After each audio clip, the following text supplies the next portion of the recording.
قد سمع الله قول التي تجادلك في زوجها وتشكي إلى الله والله يسمع تحاوركما إن الله سميع بصير. الذين يظاهرون منكم من نسائهم ما هن أمهاتهم إن أمهاتهم إلا اللائي ولدنهم وإنهم ليقولون منكرا من القول وزورا وإن الله لعفو غفور. والذين يظاهرون من نسائهم ثم يعودون لما قالوا فتحرير رقبة من قبل أن يتماسا ذلكم توعظون به والله بما تعملون خبير. فمن لم يجد فصيام شهرين متتابعين من قبل أن يتماسا ومن لم يستطع فإطعام 60 مسكينا ذلك لتؤمنوا بالله ورسوله وتلك حدود الله وللكافرين عذاب أليم. إن الذين يحادون الله ورسوله كبتوا كما كبت الذين من قبلهم وقد أنزلنا آيات بينات وللكافرين عذاب مهين. يوم يبعثهم الله جميعا فينبئهم بما عملوا أحصاه الله ونسوه والله على كل شيء شهيد.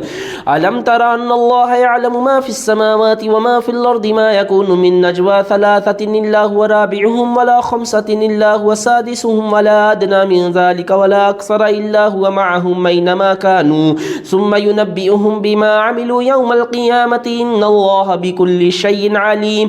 ألم تر إلى الذين نهوا عن النجوى ثم يعودون لما نهوا عنه ويتناجون بالإثم والعدوان ومعصية الرسول وإذا جاءوك حيوك بما لم يحيك به الله ويقولون في أنفسهم لولا يعذبنا الله بما نقول حسبهم جهنم يصلونها فبئس المصير. يا أيها الذين آمنوا إذا تناجيتم فلا تتناجوا بالإثم والعدوان ومعصية الرسول وتناجوا بالبر والتقوى واتقوا الله الذي إليه تحشرون. إنما النجوى من الشيطان ليحزن الذين آمنوا وليس بضارهم شيئا إلا بإذن الله وعلى الله فليتوكل المؤمنون.